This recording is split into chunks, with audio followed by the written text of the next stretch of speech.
And I'm just like, welcome. Ba-da-ba-ba, mood change. It's a mood change. Get ready to start the podcast. Mood change.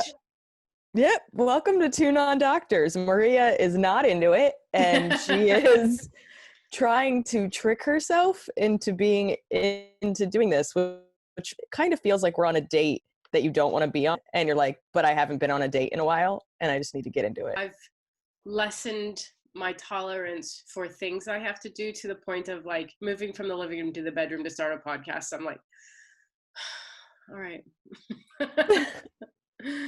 Well, I don't think people even fully understand that it's like, it's your afternoon, and depending on the day, I've either woken up 10 minutes before we podcast, or sometimes, if we're lucky, 45 minutes before we podcast.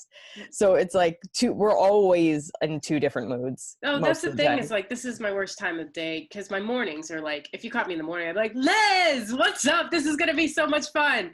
Oh my God, I have so much to talk about, and I'm just buzzing. And like, but you catch me in the afternoon, my slumpiest time of day. And it's still fun. This is like a highlight of my quarantine, is doing these with you. So it's not even like.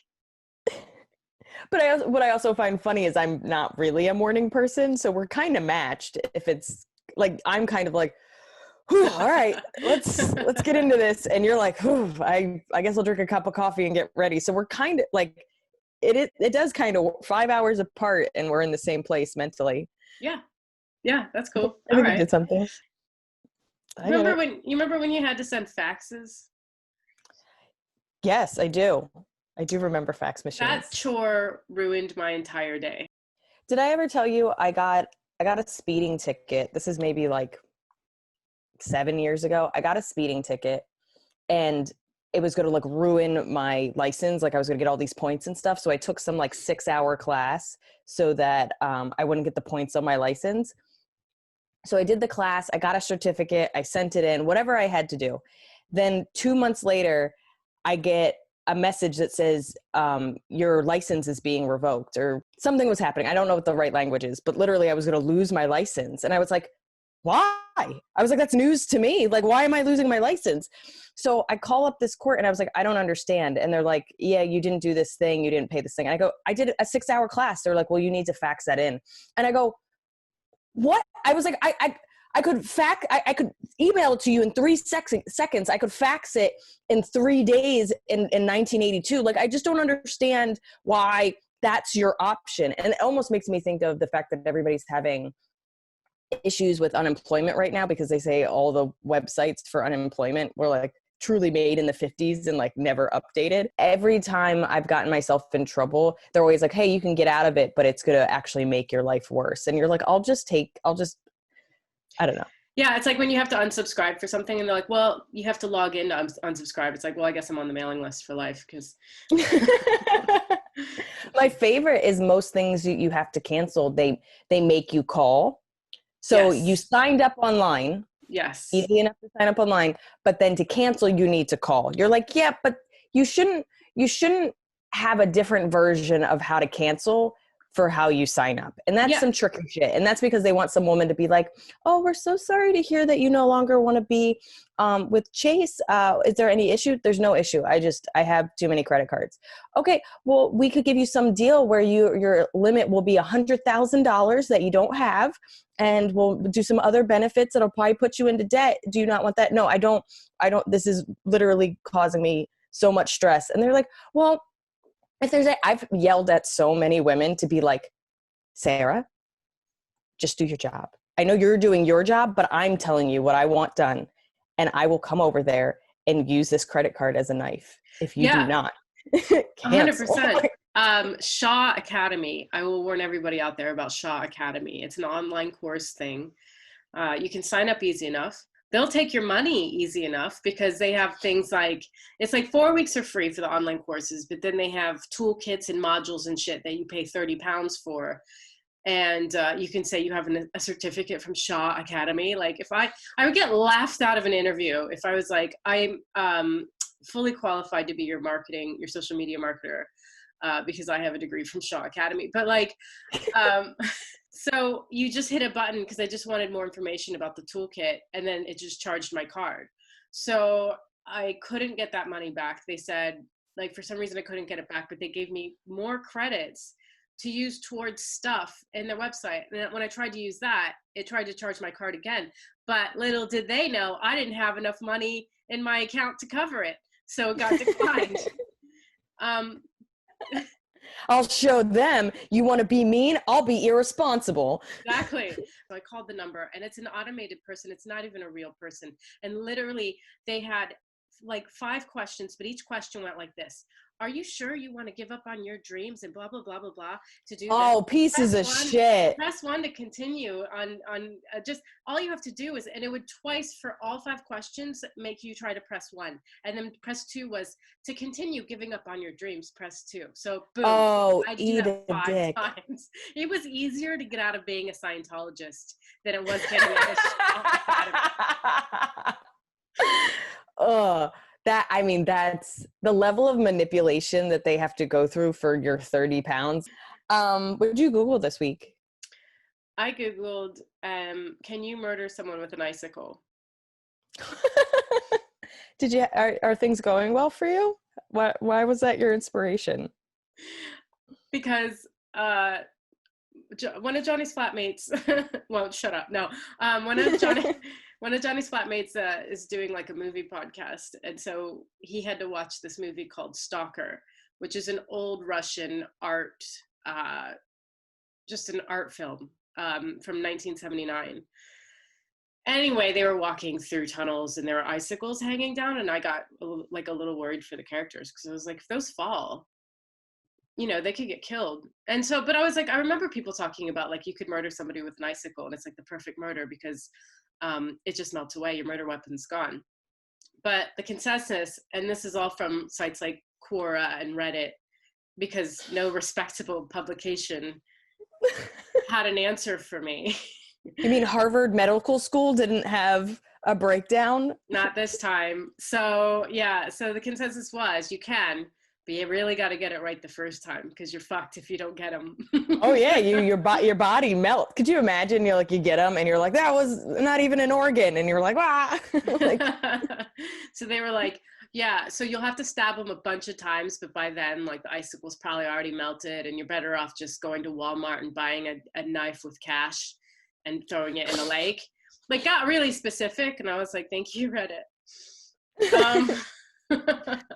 You've just brought back the reason why Reddit is scary. It's just a bunch of people with too much time planning murder. That's always what I thought Reddit was. I don't understand Reddit. I'm terrified of people on Reddit. Like, it is the only kind of form of social media I won't participate in because it's the meanest. And I get like literally acid threat, like people threatening to throw acid in my face on YouTube. And even I'm like, Reddit's a little too far. Yeah. Reddit's a little too much for me. Yeah. I was like, I'll go work to YouTube where they have class. That's so funny. It is. I truly, I remember the day I decided, I was just like, yeah, it's ruining every single day. I don't think I can do Reddit anymore. I can't. Like, I already have low self-esteem. I can't have a bunch of dudes help me with that. Like, I don't need help, Reddit. Thank you. I know. Gotta go to the female-friendly Pinterest. That's where all the girls are. That's where they're nice there. Not only are they nice, they send you inspirational quotes. They're like, if he doesn't love you at your worst, he doesn't deserve your best. Yeah. And you're like, thank you, damn Pinterest. Right. Yeah. Thank you. That's what I've been saying. But you found a great Marilyn Monroe quote, and now I'm gonna print it out and put it in a frame. You don't have to print it out. They've crocheted it, and you can buy it.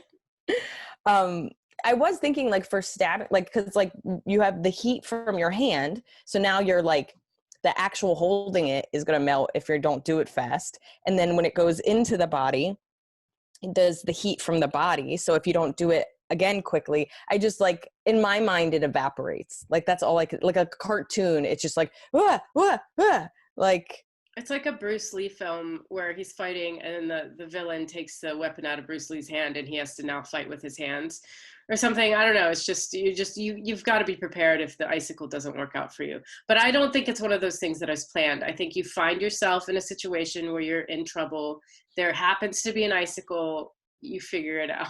I don't think. Yeah, no, I don't think that people's number one choice is icicle. I know, because I Googled icicle trays. They don't make them. Wow. This is probably one of your most intense. Are you doing okay with all these boys that you live with? No, they're fine. They're fine. They're lovely people. Actually, I didn't Google icicle trays, but I thought of it as like a thing I could sell, and I was like, it's a bad idea. But there might actually be icicle trays out there. I don't want to murder anybody. It was just, it came out of, if you remember, it came from watching a movie and being worried about the characters. So it came out of a place of caring. So yes. It's just a little dark. That. It's okay. Yeah, I sensed it. I sensed all that caring. I feel like my Google doesn't match the tone of the show now. Well, I weirdly got like insecure. I'm just like, cool. I can't wait to hear your Google. I can't wait. Does tea go bad? You know what though? I do want to know. If this was on Reddit, I would get ripped apart. They're like, Maria's was cool, but who gives a shit about tea and leaves? That's all I want. Just people on Reddit to think I'm cool. Oh, did you want answers? Yeah, I would like to know actually, because. Well, no. So this is the thing: is both makeup and tea, in my mind, don't go bad. There's no, you can have them. Like I have makeup since middle school. I have tea since I was born. I don't know. I don't go through them fast. I don't use them a lot, and when I find out that these things have a shelf life, it is shocking to me. So I think I found out in like some girly article 5 years ago that you should be replacing your makeup every 6 months. That's insane. Cool. I have makeup from middle school. Like I legit have 20-year-old makeup that I'm like, yeah, it's my favorite. It's in this big tub. When am I ever like, I don't like blush. Blush is like, it's this big and you put it right here for 2 seconds. Like it takes me 5 years to go through my blush. It's like a big, like I have a party, like I never get through a blush as much as it just cracks and breaks and gets into powder everywhere all over my makeup bag.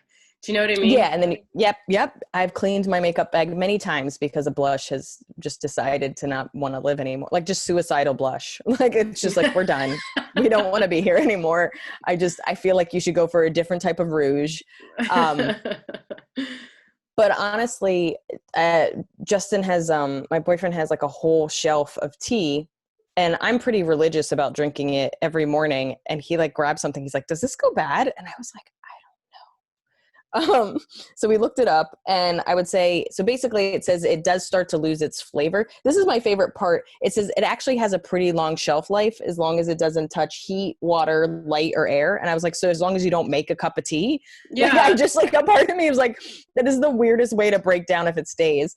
But for the most part, they say, almost like when we talked about do drugs go bad, like over-the-counter drugs, it just starts to lose its flavor after a couple of years. So most tea is at its highest potency for about 2 years, but it has a pretty long shelf life.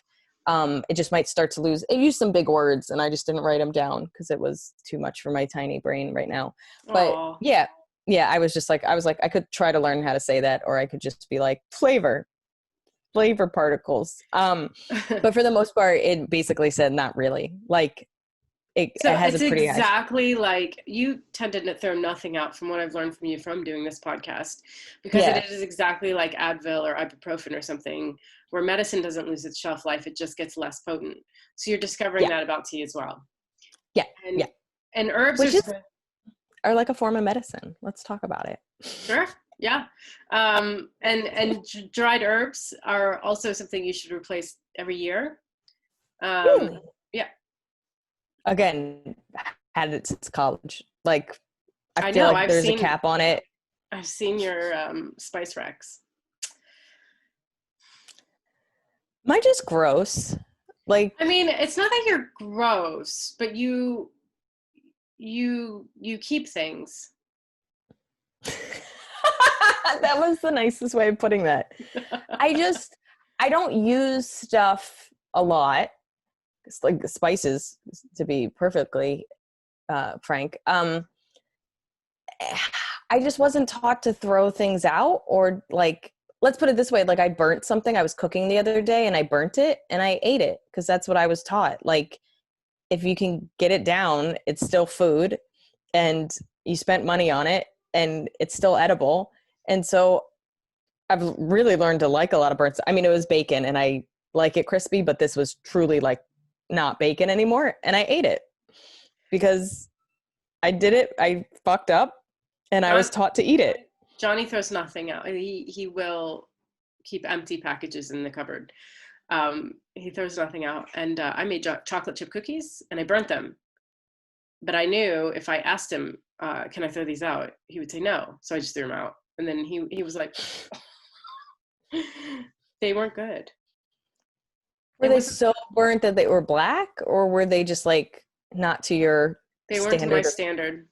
Oh my God. I would have beat the shit out of you. I would have totally ate those. Like, I don't know. I'm just, first of all, I'm not a foodie. We've always known that about me. Like, I don't know. Love the idea of you beating the shit out of me over chocolate chip cookies. I'd have been like, you selfish bitch. Like, you're going for that. You're going for that icicle train. Like, bitch, get over here. I don't know. I don't know if that's like growing up with like not a lot of money, or just how my parents grew up with even less money, or just the fact that I was raised by a czar, apparently.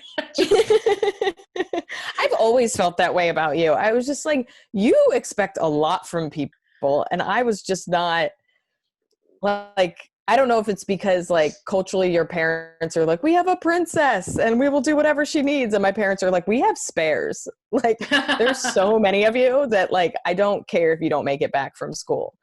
But it's not like I grew up rich. I just didn't. No, not at all. That's why it's shocking. I love when I can tell your disdain for me. No, I have no disdain for you, but you're right. I act as if I have millions of dollars. I just don't. I couldn't afford a fucking certificate from Shaw Academy. Yeah. Yeah. So what did Kat say? Kat said, you're the richest poor person I know. Like, I just always seem to have everything I've ever wanted with no money at all.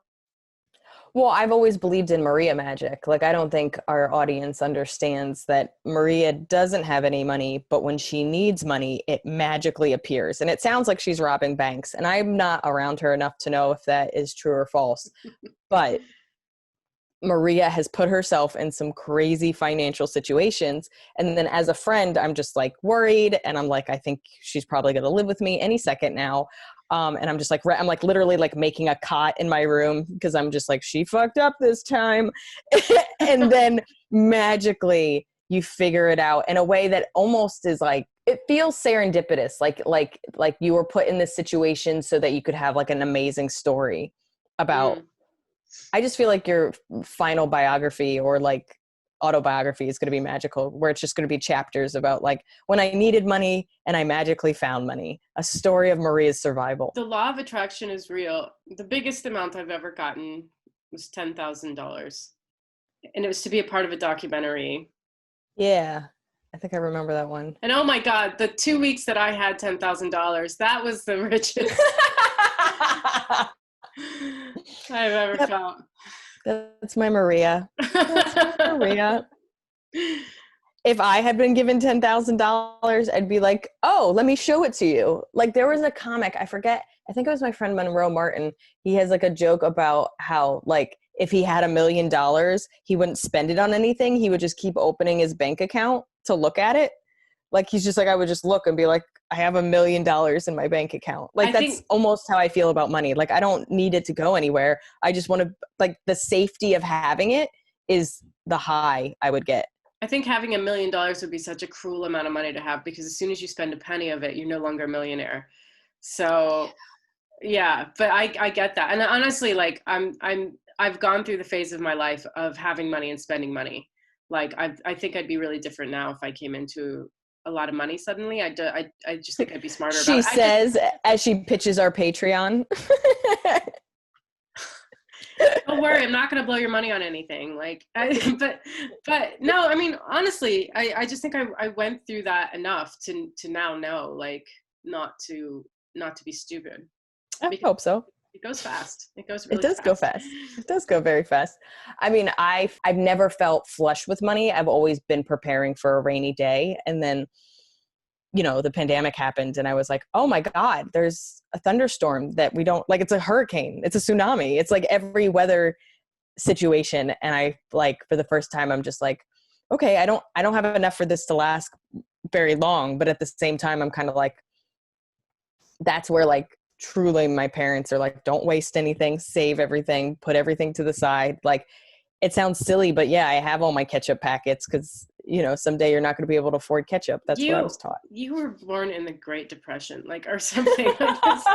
There's something about you. And I'm the only one prepared. Seriously, you have the same mentality as someone who was like lived through that. And, there's something, I've never met anybody so prepared for fucking everything. Like, just when you came to London, I needed, one time I had broken a nail and you're like, I have some nail glue. Just 1 second. And then, like, I think my headphones, something had, like, this tape. Jeez, this is your tape. Yeah. London, not even where you live, what you packed.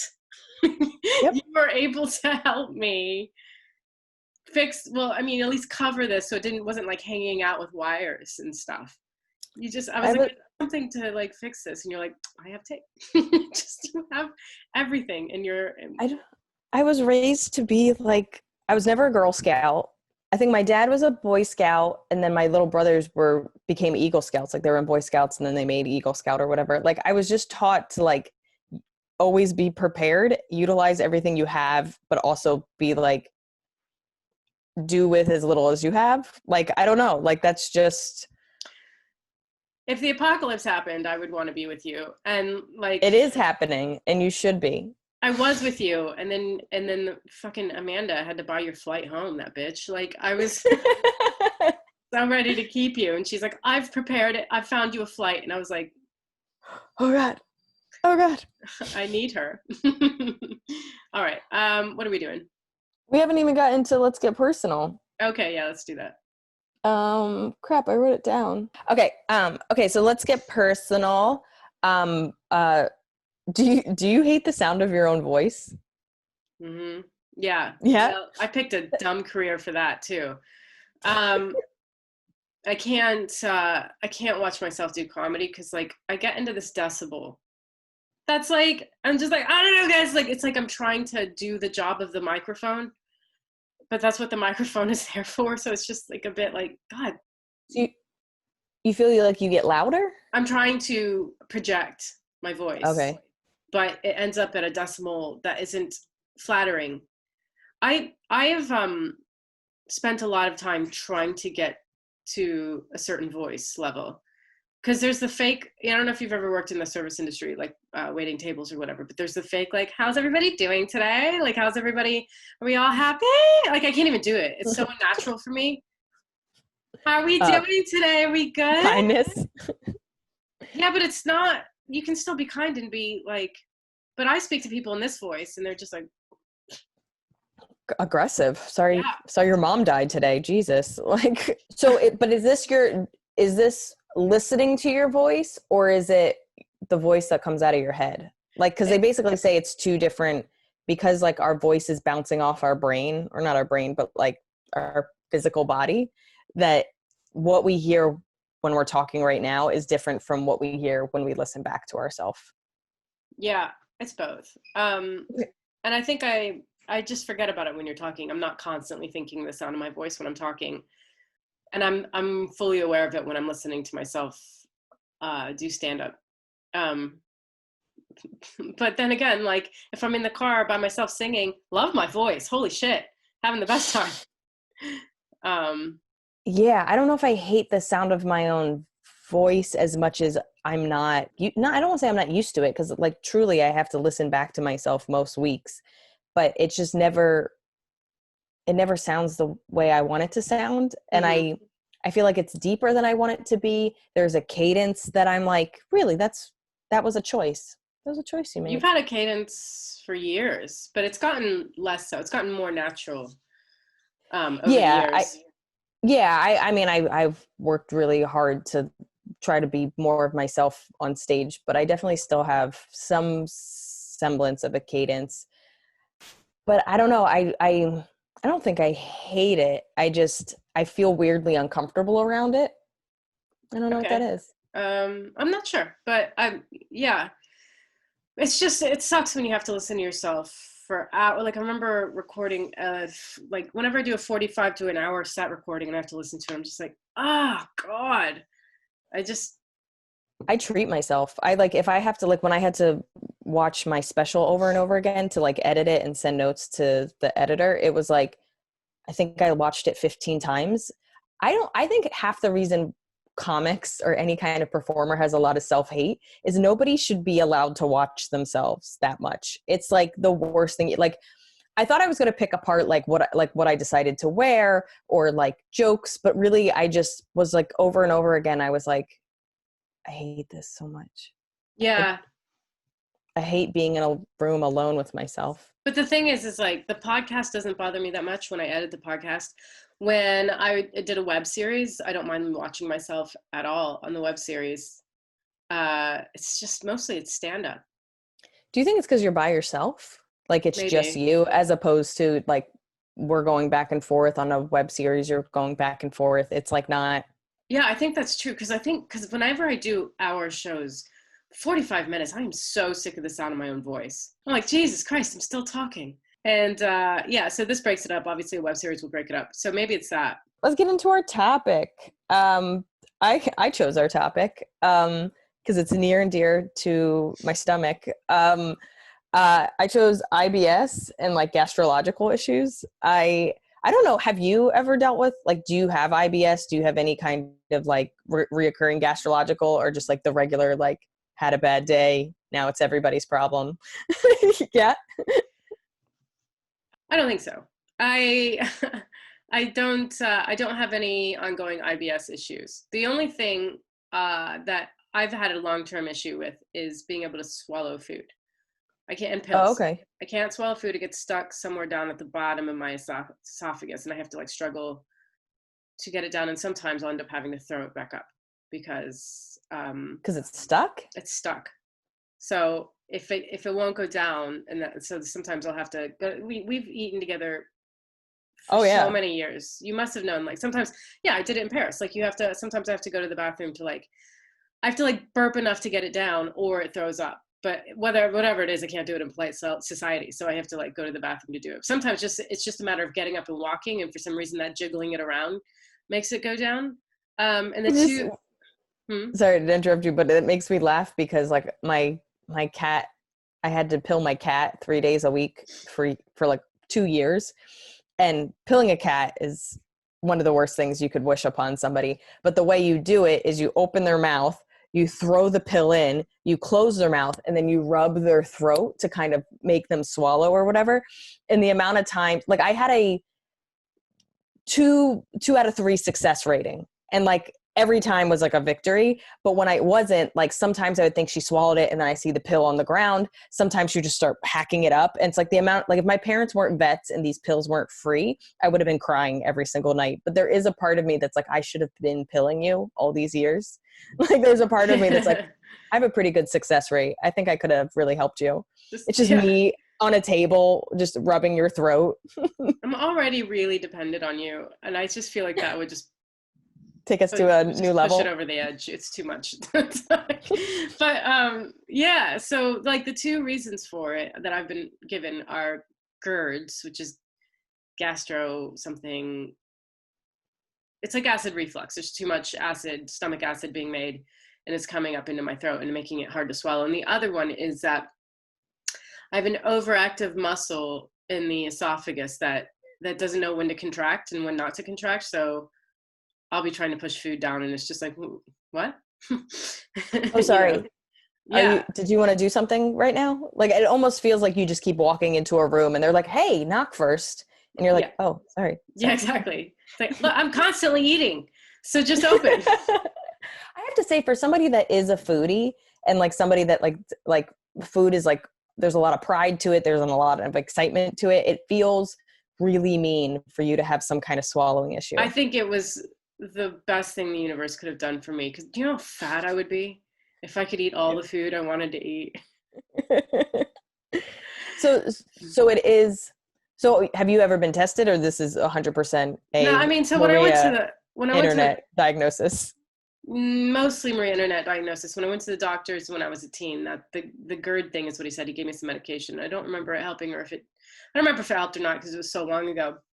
And then I remember when I was in Miami with Kat, she was seeing a guy and he was a doctor and he told me the thing about the esophagus thing. So, I mean, I would have had to go to an ear, nose, and throat doctor and probably have like swallow a camera to see what's going on down there. I think it is acid reflux, but like whenever I swallow, like my throat gurgles a little bit, makes a little noise.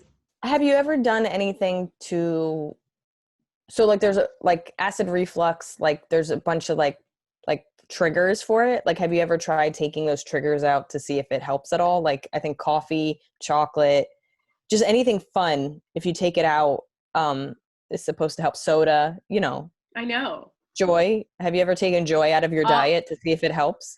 You're not allowed to have tomatoes. Like everything I've ever loved in life is not okay in the acid reflux diet. I've tried things over the years. Like, yeah, there was a book called Clean Gut.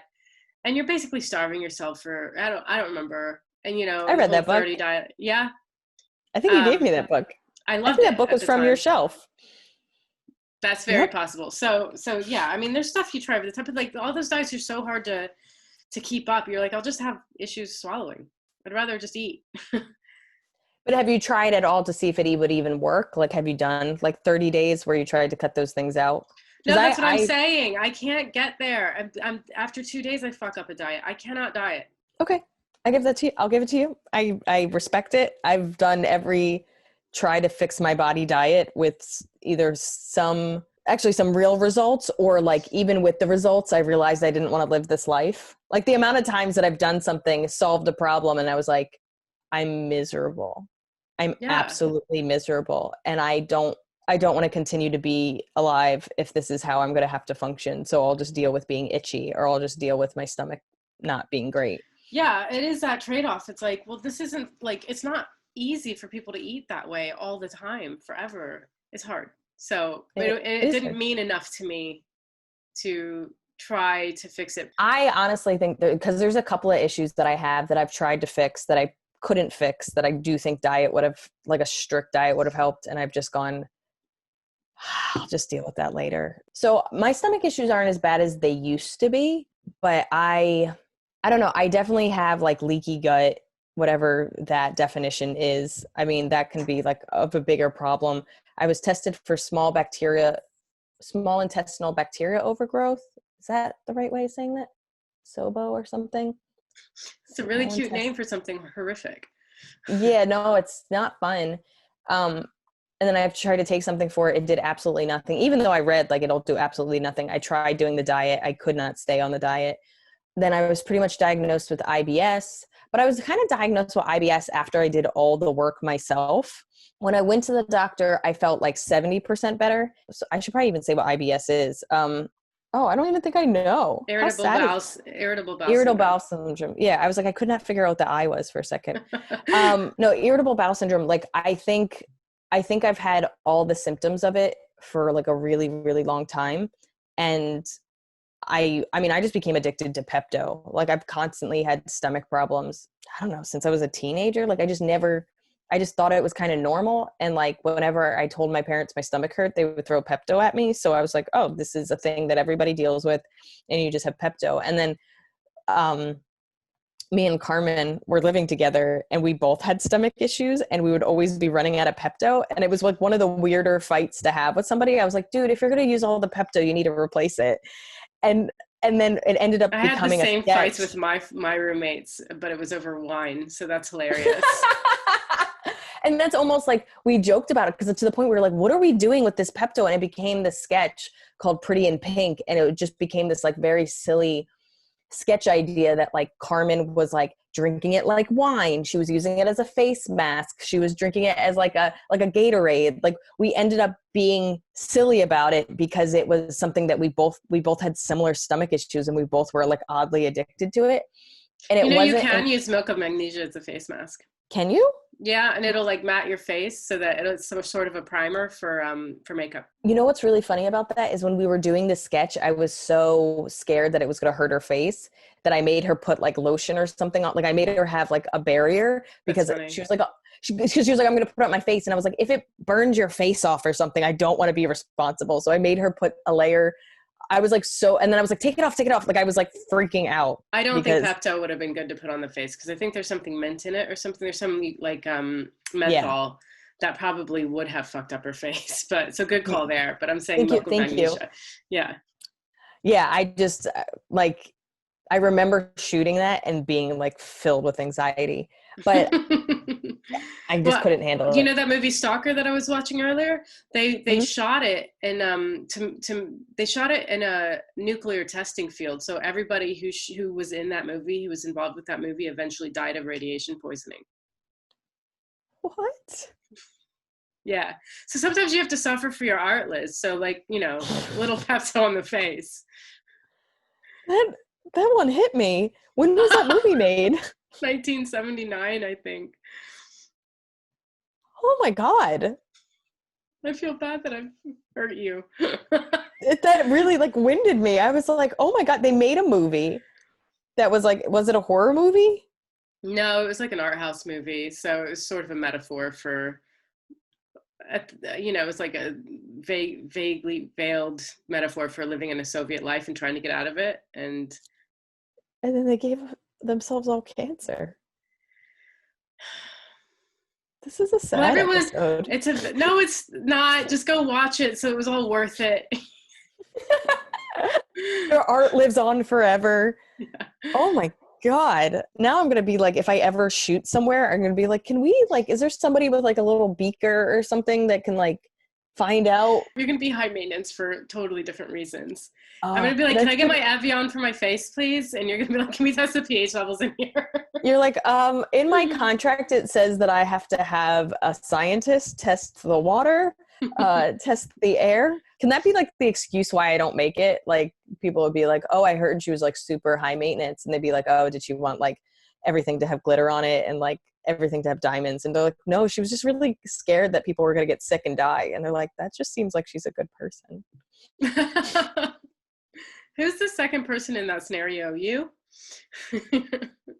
She just seems like an angel.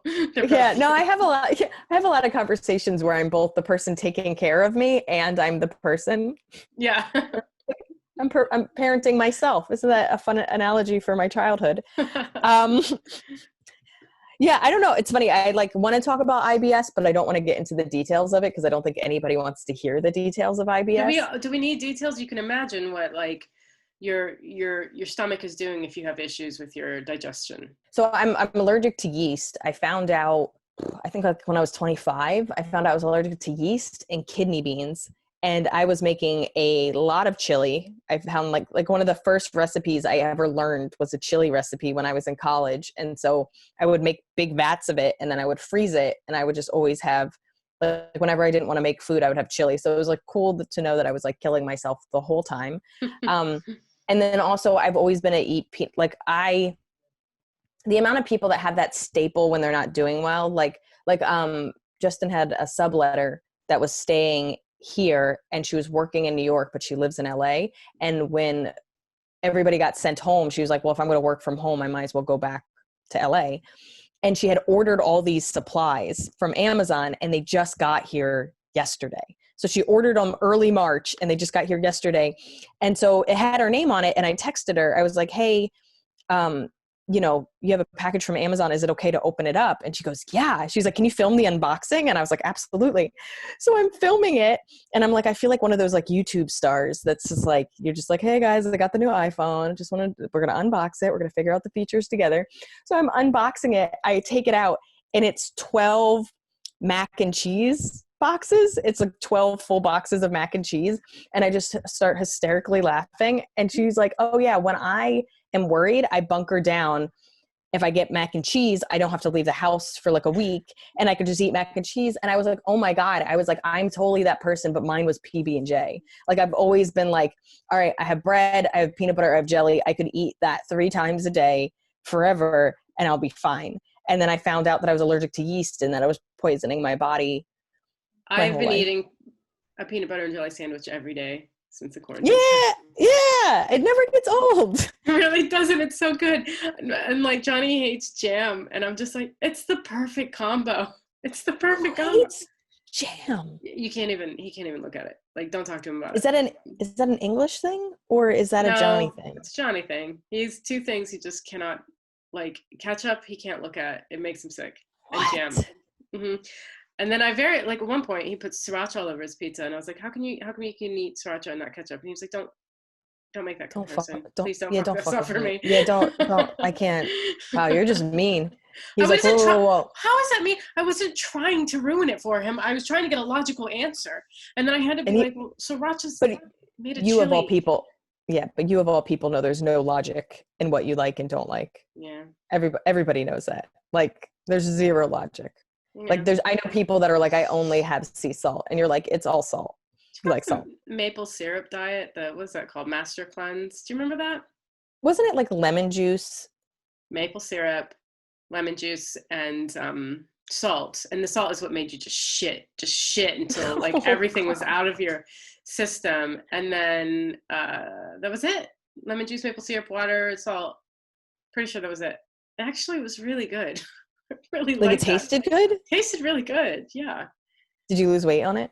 I didn't stick with it long enough. I can't stick with anything, but there's a part of it. So there's a part of me that's like, any diet where you don't take in real nutrients is going to be a successful diet. Like, there's a part of me that's like, cool, your body didn't get what it needed and it just started to like eat its own. But like, that's what happens. I feel like is like, your body isn't getting what it's supposed to, so it starts going into reserves, and you're like, I'm losing weight, and it's like, no, we're dying, bitch, we're dying. Yeah, but it's the same thing, Liz. It's fine. Dying and being skinny has always been the same. I don't know. I just knew that it took me like much longer than the average person to know that I wasn't healthy and that there was something wrong. And finding out that I had a yeast allergy was like the first thing to be like, oh, I'm putting something in my body that my body can't handle. And it led me on like a long road to finding out that I had candida, from finding out I had candida, going to like any kind of gastrological doctor to find out what was going on with my stomach. But what's weird about it is I did so much self-research and so much internet research, and like I was super strict on, I first started with like the paleo diet, and I did the paleo diet, I think for like 2 years.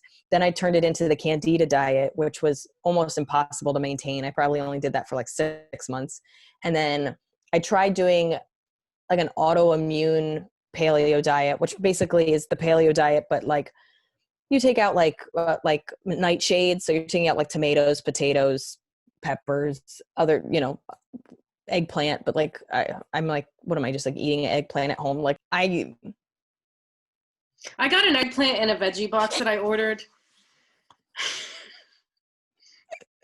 Uh-huh. And I was like, what the fuck is this for? Why would they do that? Because like I'll buy baba ganoush that's made in a tub. Grill it, it's probably all right. Yeah, and then I know people make eggplant parmesan, but that's for like a vegetarian uncle that you're just trying to like make sure he doesn't complain. Like nobody is like excited about eggplant and you parmesan. have to like de-water it. Like you have to like take all the water out, or it just becomes this gooey mess, and it's a really difficult vegetable to deal with for very little payoff. No, so I got a topic. I feel like one of the reasons I even wanted to talk about like IBS is the fact that I've probably fixed it for the most part strictly through diet. Like there's definitely like medicine you can take, and like there's all these things when I finally did go to a doctor that they wanted to prescribe me, but I was like 70 to 80% feeling better that I was like, I kind of healed my gut. I think I still have issues with it, but I kind of went from feeling sick and uncomfortable most days to like now it's like maybe once a month, maybe once every 2 months. Like it's kind of crazy to go from like feeling like my body was not functioning well and in a lot of pain. And what's weird about it though is, so, okay, I went on a super strict diet. It healed a lot of my body and I don't get sick nearly as much as I used to. But when I mess up now, it's 10 times worse. Like I get this weird shooting pain. I couldn't even tell you what organ it is. It just feels like it doesn't even strictly feel like it's in my stomach. It like shoots up my side and I've fallen out of my chair and just like hugged myself in the fetal position until it passed, because it's one of the most painful shooting pains I have ever had. Oh my God. And it's like cramps mixed with like, I don't know, childbirth. I've never had a child, but I'm going to go there. It like truly is. I used to get them occasionally and they would be painful, but now when I eat something I'm not supposed to, or like have some kind of gastrological, like it's I've cried. Like I've truly like been on the floor and cried because it's been one of the most painful shooting pains I've ever had. I probably should look up exactly what's happening, but that's the weird thing about like healing your body. Like I'm not used to the pain as much, and the pain comes back 10 times worse because you like tolerate it. Like that's the weird thing, is like most people I know that have IBS, it just becomes a part of your daily lifestyle that it doesn't even bother you and you don't think much of it. Almost the same way that guys are just like, how do you deal with having a period? You're like, I've dealt with it every like 1 week out of every month since I was 13. And I felt that way about like IBS, where like it was such a part of my life that, like being addicted to Pepto, like having all these like weird things that I would like take, or rituals or whatever, like I was so ingrained in it that it didn't feel weird anymore. And then now that I'm not in pain and I don't have the same stomach issues, when they do come back, I'm just like, we're not prepared. Like I don't feel like I have the same tolerance and set of skills to handle it the way I did pretty much most of my life. What was the diet that ended up working for you? I would say it was like a mixture of like paleo, because I did paleo pretty strict for like 2 to 3 years. And then I just kind of experimented. Like I read every book on how to how to heal your leaky gut, how to fix your gut. I even read a book because like I had hormonal acne, and I was pretty sure my hormonal acne was linked to my gut issues. So I read a whole book on like how to balance your hormones as a woman. So it's crazy. Like it was honestly a mix of like 4 different things that you're supposed to put in and take out. I did every vitamin you can think of. I took every herb you're supposed to. I took everything out of your diet that you're supposed to. Like paleo specifically, it's like nothing white. Like that's their whole thing. Like you're not having flour, you're not having processed sugar, you're not having potatoes, I guess. Everything's supposed to be unprocessed. So I wasn't eating chips out of a bag. I wasn't eating cookies. I truly made most of the stuff. The other thing is, and this is a little bit of Chinese medicine. I did go to a Chinese medicine doctor when I was like at my worst. And their whole thing with Chinese medicine is that or at least not their whole thing, but one of their main things is everything should be hot. Like you shouldn't be having cold stuff, and everything should be cooked. And what I really realized is like raw vegetables, my body cannot handle anything raw. So like I cooked all my vegetables, I cooked all my food. Everything was like produce or meat. It was all like grass-fed meat, happy cows, happy chickens that have a degree in something. Like I stayed away from fried foods. It was like, oils is the big thing. For whatever reason, most like canola oils, like really bad for you. Like I read so much about oils that I wish I still maintained like what everything means, but like there's a certain boil point where they become rancid. Mm-hmm. When you think of like fried food, because I think like most fried foods made in canola oil, like I just avoided all oils except for like olive oil. And, I jumped on the bandwagon of coconut oil. There's all these like things that say that it's good for you. There's tons of things that now say it's bad for you. I don't know. It didn't affect me in a bad way, but I tried to just stay with just coconut oil and olive oil.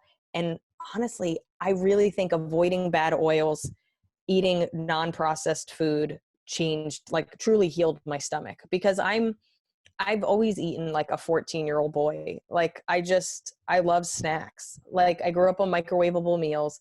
I grew up on like chips and candy. I still like that stuff. I have good weeks and bad weeks now. I'm not going to say like I'm perfect now because I definitely have fallen off in a lot of ways, but because I was so strict for so long, you do kind of like reprogram your body. It's not forever. And that gave me a lot of confidence because like when I thought I was going to have to be on this diet forever to feel better, it was really hard to maintain. That's what But I then was when going to ask. I was going to say, like, how long did you have to do it till you started noticing a difference and having it sort of stick so that you didn't have to have a strict diet anymore? I would say a year. I would say like a year and a half.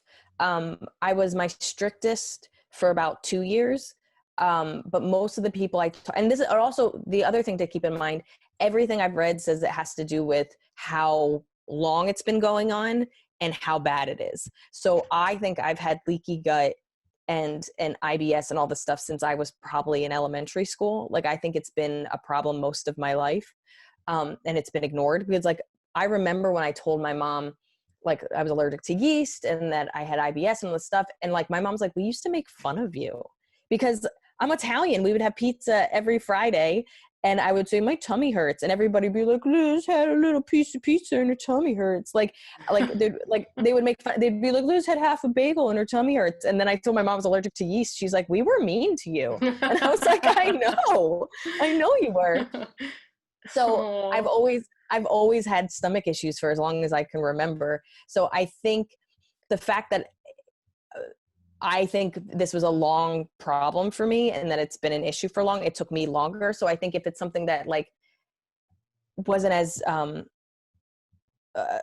a period of time, I think you could probably get away with 6 months. They basically say it takes about 3 months to see any kind of change at all, and that some people can heal as much as 6 months. But I think for me, the fact that I did it around 2 to 3 years really helped me a lot. I don't know. I think if I stuck with it longer, I bet you my face probably, like my acne issues probably would have healed better. I think I set a really, really good foundation. And like I said, I rarely have stomach issues the way I did before, but I still know that I have I still have candida. For all intents and purposes, I think I still have small intestinal bacteria overgrowth. I've tested twice. I always come back that I have it. I think it's antibiotics they give you. I can't remember what exactly they give you, but I just don't think it worked, and I don't have much belief in it, so I don't want to do it again. Antibiotics almost killed me. I took antibiotics for something, and then I started like shitting watery diarrhea for probably a month. Oh my God. Yeah. It was bad. I had to cancel a show once because I had to stop to find a bathroom. It was from the antibiotics. And I was like, I'm not going to make it there on time. And I honestly, if I do make it, I don't know that I'll be able to stay. Yeah. I don't think anybody's going to want me there. Yeah. And I went to a doctor and he was like, whoa. He was like, oh, that's not good. I feel like doctors have seen everything, so that when you tell them something, they're like, whoa, this is like the do not continue back of the box shit. Like, yeah. You should have came earlier. Yeah, this is a severe problem. I mean, that's one of the things they don't tell you, is it like, I can't believe we're talking about diarrhea, but like in general, like that's it's so bad because you can really dehydrate really fast. I mean, as an adult, you have some time, but like when it's in kids or babies, like literally it doesn't take very long for that to become super serious.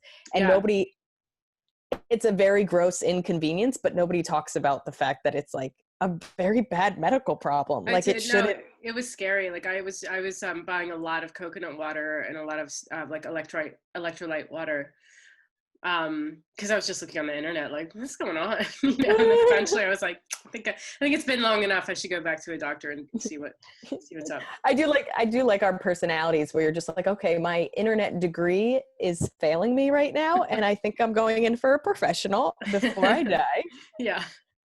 I do think it's going to be so funny that like we're going to die and somebody's going to look at our search history and they're going to be like, she really gave it a shot though. Like she really tried to fix it on her own. Yeah. Yeah. Like, she had some great Googles. That's what it's going to be. That's what it's going to say on my gravestone. Tried to fix it on her own.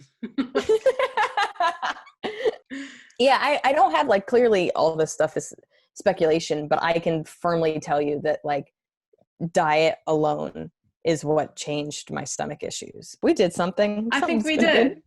And we did it on Zoom. Yeah. So you got to see what my face looks like when I spur out facts that aren't real. Like you get to see that the fact that I don't believe in what I'm saying. Okay, so hopefully you have subscribed to us on however you listen to podcasts, Spotify, Stitcher, iTunes, Google Play. We're on all of them, Maria. Did you know that? Yeah. Our podcast is everywhere. Except for SoundCloud. Yeah, it's too much work. I'm sorry. If that's where you listen to podcasts, I think I judge you. So subscribe to us. If you do listen on iTunes or Stitcher, please rate and review us. That really helps. It takes truly 2 seconds, and that helps us out a lot. We have a Patreon. Thank you to everybody who's already our Patreons. That's incredible. Yeah, we send them bonus episodes. We send episodes early. You can control our Googles. There's so many fun little bonusy things you can do, and we are so grateful for the people we have. We're on all the social media. If you want to find out about us that way, we post weird pictures. That's mostly what we do. Yeah, and like, comment, email us. We'll get back to you eventually. We record a lot of these, and then they come out years later. So we'll get back to you. No, we won't get back to you. And we love hearing from you. You can email us at twonondoctors@gmail.com. We appreciate you. Tell us if you like the fact that this was a video as opposed to just audio. We sacrificed sound a little bit, but I don't think it matters. It sounds fine. And then, we'd love to hear if you took something or did something to help with your IBS. If you guys know what's going on with my throat, let me know. Yeah, acid reflux, the fact that Maria can't swallow, we have to fix Maria. This is really what this podcast is about. Thanks, guys. Bye. Bye.